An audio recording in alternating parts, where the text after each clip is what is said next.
On this episode, we talk to our friend Phra Pandit about what the Buddhist teachings say about sex. So if you've ever wondered what Buddhists are taught about the cardinal arts, you'll love this episode of the Bangkok Podcast.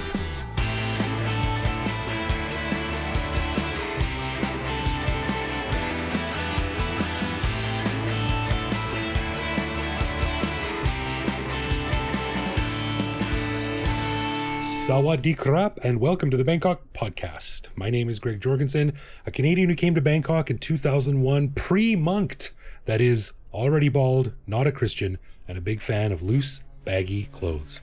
Now I just have to learn how to meditate. I see what you did there. Yeah. And I'm Ed Knuth, an American who came to Thailand on a one-year teaching contract over 25 years ago. Fell in love with the shocked look on my students' faces when I tell them that a woman needs a prescription to get birth control pills in the States, so I never left. Did that really happen? You talked about that? It comes up in a couple different classes. Wow. Or I'm talking about, I teach a lot of government policy stuff, so I talk about, what freedom means and how people think of the U.S. as being very free in terms of certain rights, like freedom of speech, but then in other ways we have like regulation. So when I tell them, like you cannot buy birth control pills at 7-Eleven in the U.S., they don't get it, because they think America's free, Land of the free. we're all a bunch of hippies and you can do anything you want. I'm like, no, it's not like that at all. It's a good branding exercise. We have the rule of law. You cannot. In a way, it's almost the opposite. Yeah, it is for that. But then in Thailand, you have freedom of press. You just can't write about these things over here. Correct. Yeah, correct. So it's selective. Well, just the term, just free is very, very vague term. Yeah, no doubt. Yeah. All right, I want to give a big thanks to all of our patrons who support the show. Patrons get every episode a day early, behind-the-scenes photos of our interviews, a heads up to send questions to upcoming guests, and access to our Discord server to chat with me, Greg, and other listeners around the world. But best of all, patrons also get an unscripted, uncensored bonus episode every week where we riff on current events and Bangkok topics. On this week's bonus show, we chatted about Greg's shiny new rechargeable candles, an idea we have for a Bangkok Podcast language app to learn Thai that we should definitely use ourselves, issues with buying tech in one country to use in another country, and thoughts on the Thai ship that was hit in the Strait of Hormuz, which resulted in 3 Thai sailors going missing, something that apparently has already been totally forgotten about. To learn how to become a patron and get all this good stuff, plus full access to over 800 bonus and regular back episodes, click the support button at the top of our website. That's right. And also, don't forget, if you listen to us on the Spotifys, you can now hear all the bonus shows there as well. If you're a patron, simply link your Patreon account to Spotify and add our new feed titled Bangkok Podcast Badass Patrons Only to hear the regular and bonus shows in the same place. Alrighty then, on this episode, we welcome back our old friend Phra Pandit for a saucy conversation about what Buddhist teachings have to say about sex, lust, desire, and all of the dirty, dirty things that occupy the minds of wayward teens. Now, despite being atheists, both Ed and I nonetheless grew up amid a Judeo-Christian culture, which inevitably influenced our thoughts on the topic. Most Westerners know all about Catholic guilt, the hang-ups around virginity, the pearl clutching around premarital sex, and so on and so on. But what we don't know a lot about is how Buddhist philosophy sees these things. So, always up for a challenge, our friend Phra Pandit joined me for a sit-down to discuss it all.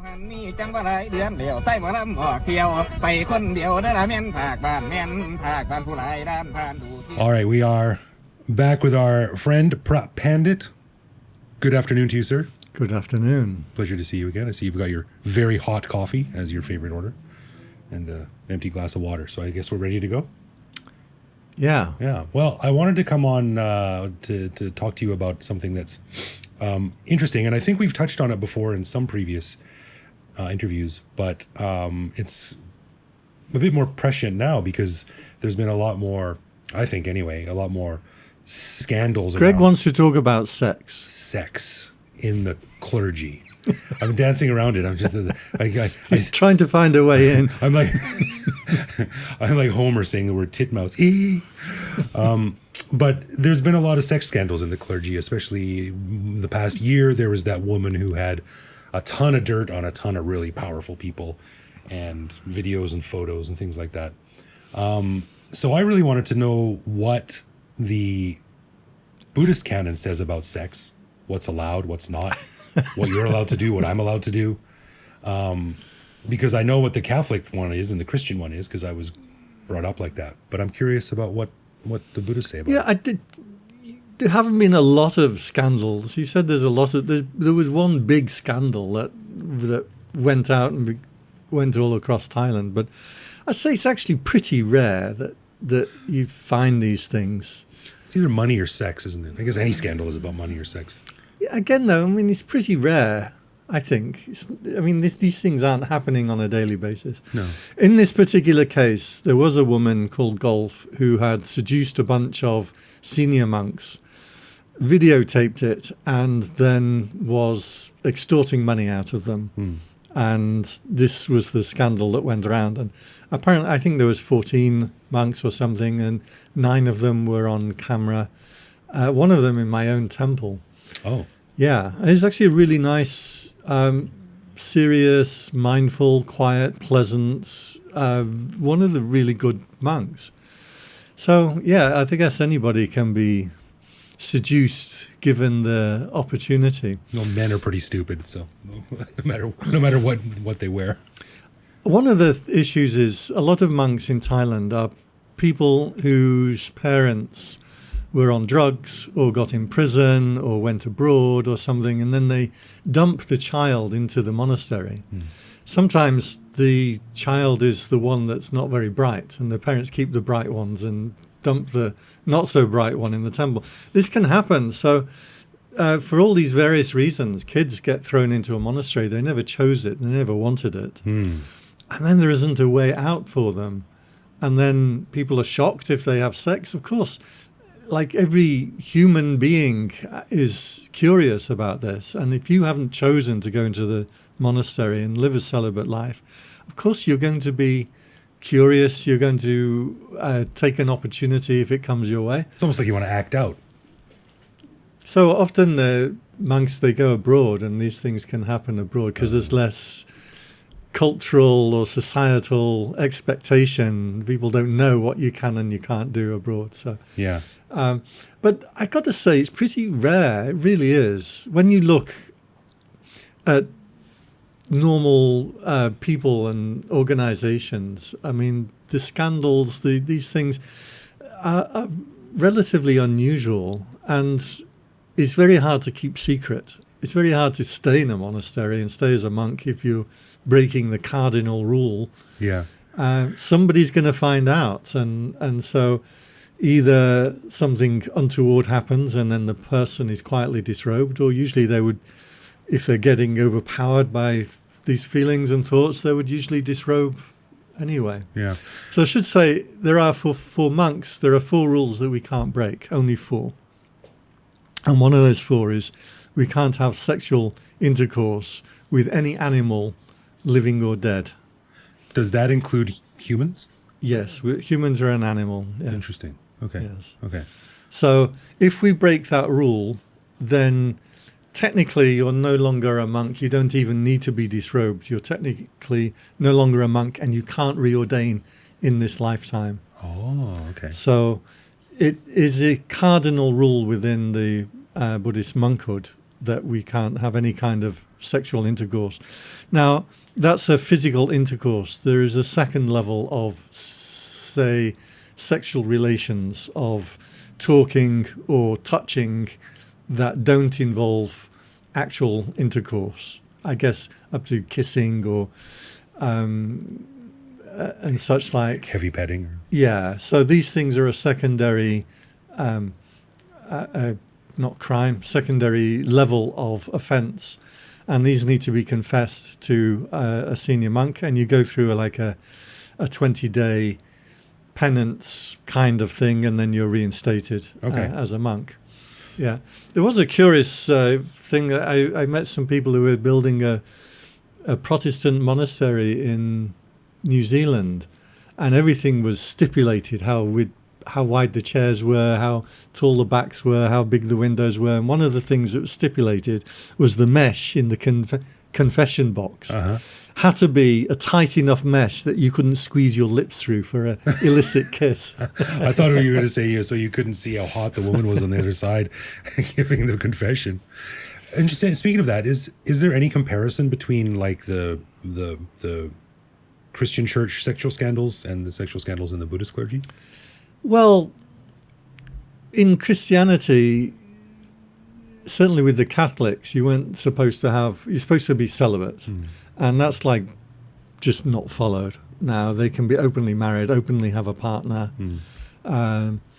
and more latterly can be openly gay and gay married and have a partner. So I think it's still in the Catholic Church, you can't technically get married, but you would have a life partner that you live with. I mean, it's not followed. But there's a difference between like the clergy and the monkhood. So monks in monasteries are supposed to be fully celibate, I think, in all Christian sects. Right. Okay. Yeah. One of our listeners, our friend in Chiang Mai, he's part of, I don't know which sect of Christianity, but he is a priest and he's a Westerner and he's married to a Thai guy. Right. So it's pretty... They do good work? Yeah, it's pretty much open. But in Buddhism, no, if you're a monk, then you can be married. Like you can be married beforehand, enter into a monastery for a few months or a few years. Oh, okay. But obviously you can't have relations with your wife. Okay. So you're allowed to be like, have sex before you're ordained. You're not considered dirty or tainted or... There isn't... No. Broken. That's why it's good talking with you. We ask the questions that... Yeah, I bring it down. Yeah. So my former abbot, he died a few years ago, but he was married. He had 2 children. He ordained at 56 years old. Oh, wow. And his wife, they're still married, but he would call her his ubatag, means sponsor. And That's a fun I was asking, I kept hearing this ubatag and Babom, her name was, and I was like, what is this? And he goes, oh, it's my wife. But, because I'm a monk, I can't call her my wife. Oh, that's sponsor. But obviously, she's still family. They still have children together. Right. And, just now the relationship has changed. Well, I was reading this on Wikipedia, and let me just read this paragraph really quickly here. It says, the former vice president of the Buddhist Society and chairman of the English Sangha Trust, Maurice Walsh, wrote an essay called Buddhism and Sex, and it says, there is in the Buddhist view nothing uniquely wicked about sexual offenses or failings. Those inclined to develop a guilt complex about their sex life should realize that failure in this respect is neither more, nor on the other hand less serious than failure to live up to any other precept. In point of fact, the most difficult precept of all is for nearly everybody to live up to is the fourth, to refrain from all forms of wrong speech, which often includes uncharitable comments and other people's real or alleged sexual failings. What precisely then does the third precept imply for the ordinary lay Buddhist? It goes on in talking about it's not a commandment from God or Buddha or anyone else saying thou shalt not. There are no such commandments in Buddhism. It is an undertaking by you to yourself to do your best to observe a certain type of restraint, because you understand that it is a good thing to do. Is that pretty much the gist of it? So this is for lay people, not for monks. So we're talking on a completely different level. For lay people who wish to, you can take 5 precepts. And in the 5 precepts, you refrain from wrongful sexual conduct. Wrongful sexual conduct is never really officially defined, but there are a few instances where examples arose, and it was said this is wrongful sexual conduct. A lot of them don't really mesh well with today's value, like you shouldn't have relations with a woman who's been promised to another man, things like that. Right, okay. The way it's normally interpreted is you refrain from wrongful sexual conduct or harmful sexual conduct. So if you're harming yourself or another, or if you're cheating or lying, then you shouldn't be doing it. But otherwise, if it's between consenting adults and nobody's getting harmed, then that's fine in terms of the precept. That's for 5 precepts for lay people. If you then go into a monastery for a retreat or something like that, you might take 8 precepts. And in the 8 precepts, you refrain from all sexual activity, which is called brahmacharya, so the way of the gods is the literal translation. But then you do that for the period of time which you stipulate. This is for the period of time that you're in the monastery or you're on a retreat. Or indeed, if you become a monk, you only take on those rules then, the brahmacharya, all full abstination. For that period of time, you can disrobe as a monk and then just go back to normal lay standards. So there's no universal God-given right and wrong that you have to obey your entire life, and one slip means you're down the hole into hell for the rest of eternity. Yeah. What's the reasoning behind it, though? Like, as far as I know, and I'm probably wrong, but from my understanding of my warped Christian upbringing, was that the reason the clergy are not allowed to marry is because Jesus wasn't married, depending on if you read Dan Brown's books or not. But that's why. So you're following in his footsteps. But what's the reasoning behind the Buddhist restriction on that? The idea is that if you go out into the forest and you're living a holy life, you're being supported by the lay people. They're feeding you and very often housing you and providing for your needs in the expectation that you're following the holy life. So you can't then just follow the normal lay life, but expect lay people to be supporting you. So they have an expectation that you are there practicing the holy pursuit of enlightenment. And that's what you should be doing. And if that's not what you're doing, then you shouldn't be taking alms from people. Okay, so it's not wrapped up in the whole rejection of desire or physical, like the whole thing about Buddhism is that you reject accumulation of wealth and desire, and that leads to harm. Is that part of it? I mean, I can't think of anything more that I desire. I have a computer and a PlayStation. Right. So what else is there? One is trying to get beyond desire. So if you're following desires, then your meditation is going to suffer. It's important to note there are different kinds of desire.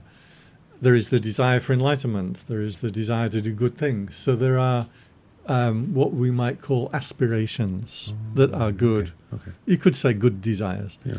But yes, if your mind is getting clouded up with I want, then you're not going to reach the higher states of meditation. Interesting.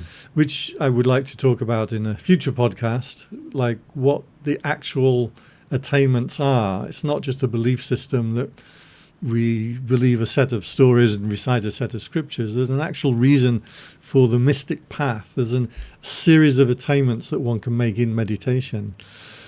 As you do this, it becomes absolutely clear and obvious that if your mind is shaken or caught up with I want this and I don't want that, then you can't refine the mind into refined consciousness.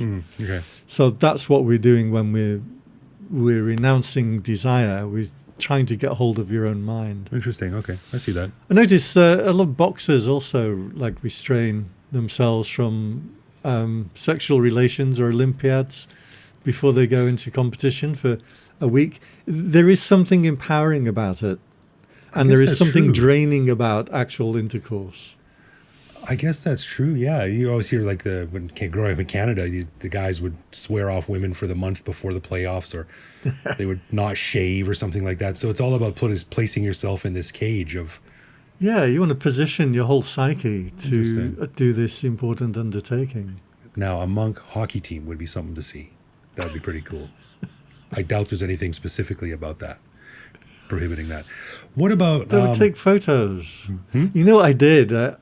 I shouldn't confess things on a public podcast, but I was at a person's house, a lay person's house. So they have like a monk's hut in the garden by the beach, and they had a mountain bike. And I haven't been on a bicycle for like 35 years. Oh wow! And I was like, "Do you mind if I just have a little go on your bike?" Because we're not supposed to ride bicycles. And man, these mountain bikes are incredible. I mean, they really fly. They can, and the beach is rock hard sand. And so I waited till 3:00 in the morning, and I went down to the beach, zipping down. Must be like Gandalf the Orange. Man, I wish I could have seen that. I was just like, I wasn't quite whooping, but I was internally whooping, like just the power. Felt like I was flying. That's to go great. on a bicycle. That's fantastic. But no, we have a responsibility to act in a restrained manner. I think I think it's important that we honour that as well, and not and keep rules. Yeah. I think if that's the worst you're confessing, I think you're all right. How many times have I invited you out to parties or events and you're like, nope, sorry, there's alcohol there. I'm not allowed to come. Here's the thing I want to throw back, because people like yourself mentioning to me often about the transgressions that appear in the newspapers. I want to throw it back on. It's you people that transgress all the time. Sure. You go out there in a big ceremony in front of all your friends and all your family and all your wife's family, and you dress up and you make everyone else dress up, and you say to everybody front of God himself, I promise I only. swear I will never have any desire for any other woman again. And then what do you do 5 years later? You're having an affair. 10 years later, you're getting divorced. It's you people that can't keep vows, not monks. We keep our vows, except for a very occasional somebody slips up and gets caught. It's you people that can't keep your vows. I prefer you use the term godless heathen. You people is a bit offensive. But you're right. I mean, it's funny. Like, we shouldn't say, oh, these terrible monks broke the rules. It's more like, oh, these terrible monks acted like everyone else does. And let's face it, I mean, like, having a bit of nookie is not like a great sin in front of God. You shouldn't do it if you're a monk, for that reason, that you're taking alms off people in the expectation that you're practicing the holy life. So, yes, we have a responsibility, but at the end of the day, when you mentioned some of these scandals with the Christian churches, especially in Canada, these were like paedophile rings. Yeah, that's pure evil. That's a totally different ballgame. You're right. Yeah, I didn't mean to imply that it was the same thing, because it's not. But they're not riding bicycles or anything. But one friend of mine, and he got home late one night, and his girlfriend was waiting for him and jumped on him and screamed and shouted at him, and he'd been playing pool, and he was saying to me, I'm just playing pool. I didn't touch anybody. And then I said, well, what about other nights? Have you been? He said, oh yeah, I'm always out banging. Yeah. I said, well, there you go then. Your wife's kind of right about it. So yeah, don't point fingers at us for breaking rules. Fair enough. You're the ones that. I mean, that's actually what a marriage ceremony is about, right? You make so much investment, so much time, so much money, such a big show that's supposed to try and keep, especially the man, try and keep him on the straight and narrow and keep him loyal. Yeah, well, let me tell you, there's a lot of ladies out there who are interested in bald, married, overweight parents. So I've got them lying up. Let's talk about the mechis, the female monks, which who are not technically monks, or what's the proper terminology there? Mechi. So are there any specific guidelines for them around sexuality, or is it the same? Well, they're on brahmacharya, which is the precept to refrain from all sexual conduct. So they're following that same rule. In terms of breaking rules, they only have 8 or 10 precepts, although they often follow a lot more in terms of etiquette.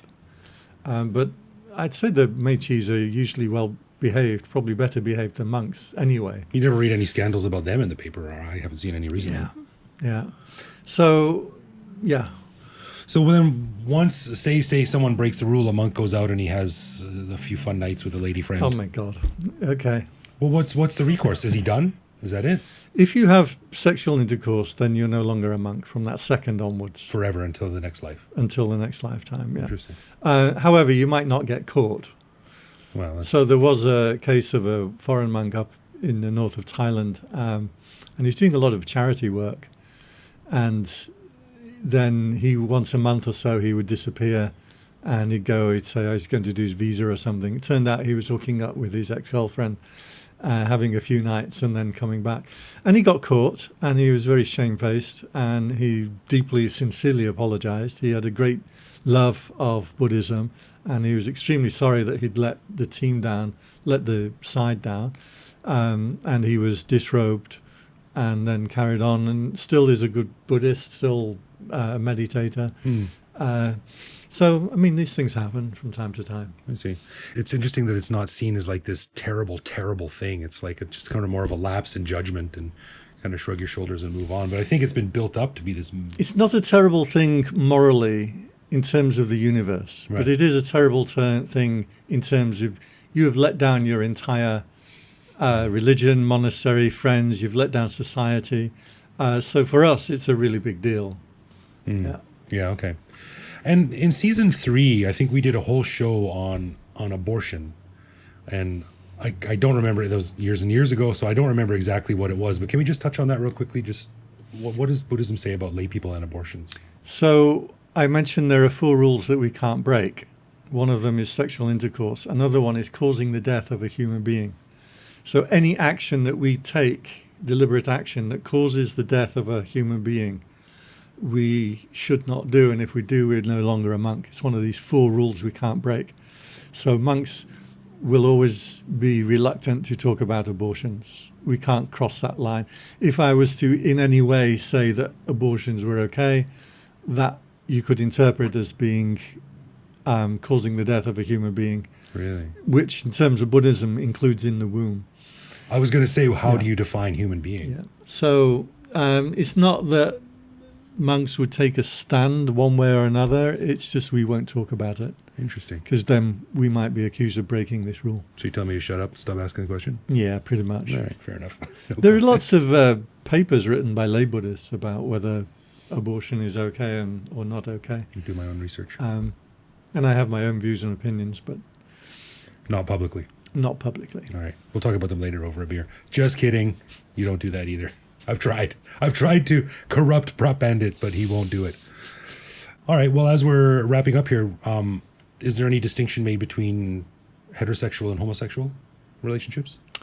Not explicitly, no, but like monks have a lot of rules in the way that we interact with women that we wouldn't have in the way we interact with men.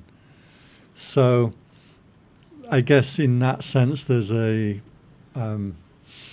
not a bias, but there's a difference between male and female. So it is tricky for homosexual monks because then they're in a strongly male environment, I guess. Yeah.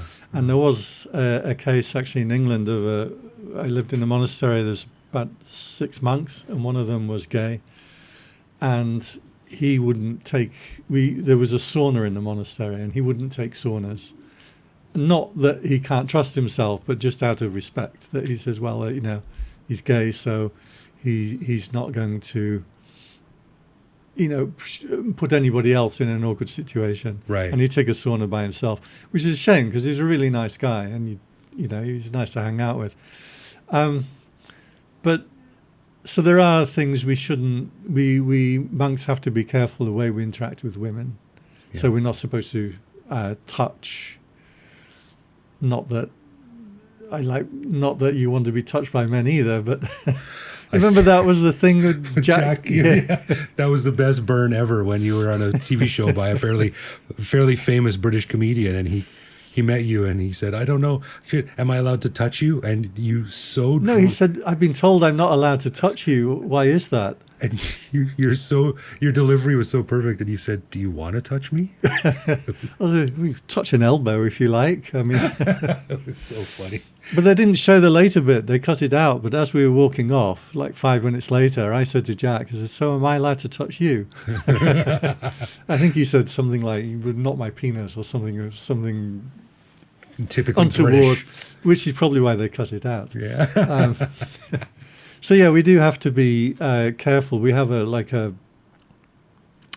cultural barrier between monks and women, which is respected and is really good. It's a good thing because putting temptation in people's way is not a good thing. So yeah, we're careful in the way that we interact with women, and I guess the same for the meichis with men. Mm-hmm. They also expect men to keep a distance from them. Okay, interesting. Yeah. All right, well, good talk. Thank you for coming on and shedding some light on the subject. I'm thankful I'm not a monk, but I'm glad I can live vicariously through you, or the other way around. Yeah? We've got some interesting ideas for future shows with Phra Pandit, which we've just been discussing, so that'll be fun, and stay tuned for more from you. Thanks for coming on. Cool.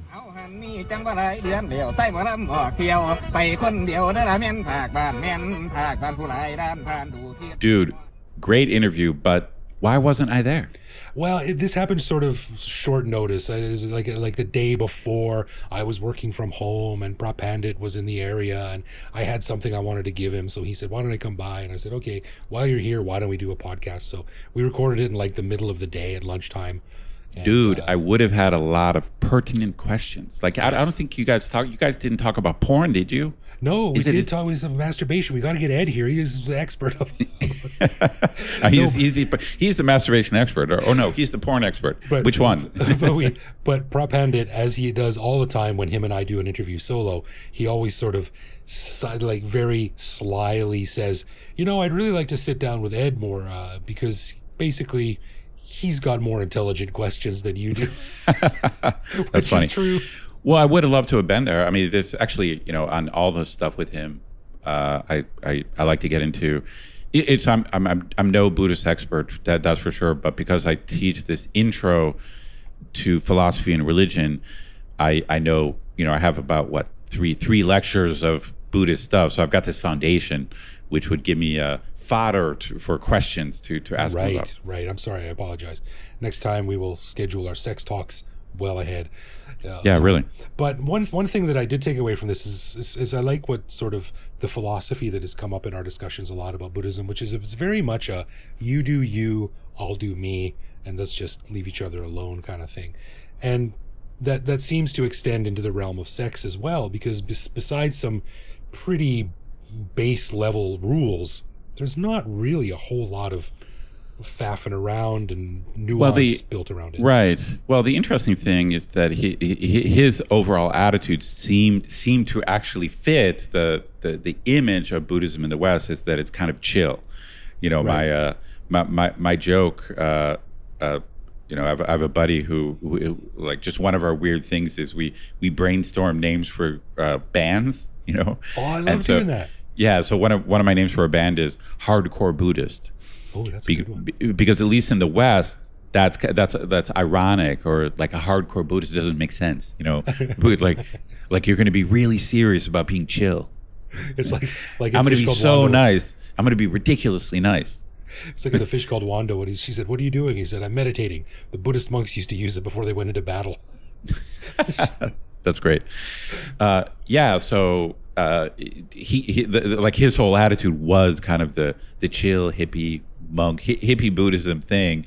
But I think historically Buddhism has been a lot like other religions, where it can be very strict and paternal and super conservative about this stuff.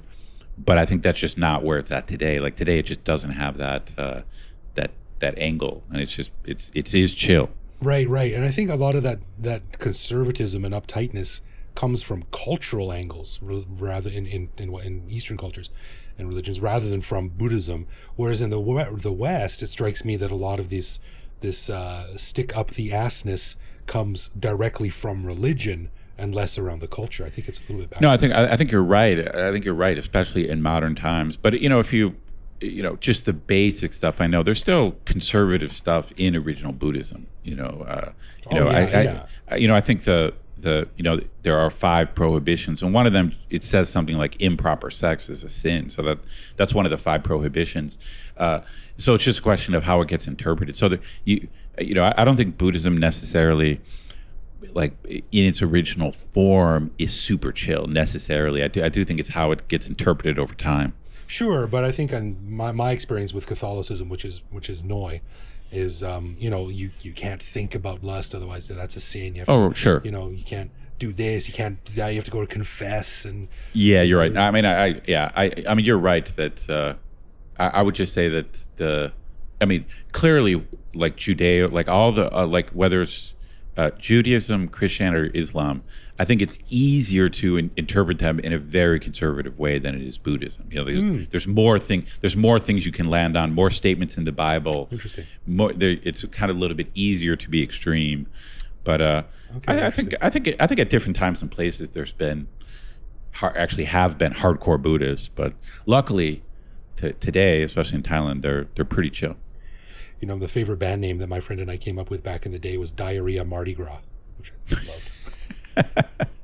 I like that one. I'm going to put that on the list. Well, many thanks to Phra Pandit for joining us once again to come on the show. Always a pleasure to sit down with him and chat. Of course. And we are thinking of a couple of pretty interesting projects to do with him later this year, which will be kind of fun. So stick around for more from Phra Pandit. And thanks again, sir. All right, let's do some love, loathe, or live with, where one of us picks a particular aspect of living in Bangkok, which we discuss to decide if it's something that we love about living here, loathe about living here, or have come to accept as something that we just have to learn to live with no matter how we feel about it. And this week, Ed, it's over to you. All right, dude, I got kind of a general question for you. It's a little bit vague, but I think it might make sense. After you've lived here for a while, or even from visiting, you start to realize that there's all kinds of Thai fruits and vegetables that I don't want to say they don't exist in the States or in the West or in Canada, but they're just rare or weird. Whereas Thai people are eating them all the time. Right. Okay. So let's just set fruit aside for a second. So I want to know: do you eat any Thai vegetables that are not common in the States? Like, are you like what? How do you react to quote unquote rare or weird Asian or Thai vegetables? Like stuff like bamboo shoots, and I don't know what else would be good examples. Interesting. Just like stuff like banana blossom, or like lotus stems, morning glory. You know, I love obviously morning glory. Oh, you do? Okay. Obviously, we have morning glory back home, but I don't remember seeing it that much. I feel like morning glory is not. I'm sure I had it back home, but it's a quite common Thai thing. I think that's an interesting question, and I certainly eat a lot of vegetables, but they're pretty traditional Western style vegetables. That being said, whenever I get a chance to eat bamboo or banana leaf salad or something like that, I'm totally down for it. Yeah, I like it. You know, it's funny. The reason I brought this up is I was talking to a buddy of mine, and he was asking me all these questions about being a vegetarian, and he was asking me, you know, do I eat, you know, Thai vegetarian food? And I said yes, but then I did kind of realize that I tend to eat Western vegetables even though I'm here. So I like, for example, I'm not that into the like Thai morning glory dishes. I'm not that into it. And I just like you, I realized that I'm eating carrots and lettuce and bell peppers, and because they have all the same vegetables we have, and I'm sure they would think of them as Thai. So I'm not talking about specifically imported things. So I'm sure these things do exist in Thailand, but then there's a whole bunch of other stuff that back home we don't eat that much, and that like basically I suck. Like I think I don't venture out into the world of like Thai produce, but I don't feel like I'm a hater. I just avoid it. It. Same. I love it, but I hardly ever eat it just because it's not in my little bubble. It's not something I search out for, and I don't know how to cook it myself. Right. And when I do order stuff, I order stuff that I like to stick with. But if it's put in front of me, I love eating it. All right, I guess we're both to live with that. Live with, yeah. All right, a final thanks to our patrons who support the show. Patrons get a ton of cool perks and the warm, fuzzy feeling knowing that they're helping in our never-ending quest for cool content. Find out more by clicking support on our website. And connect with us online.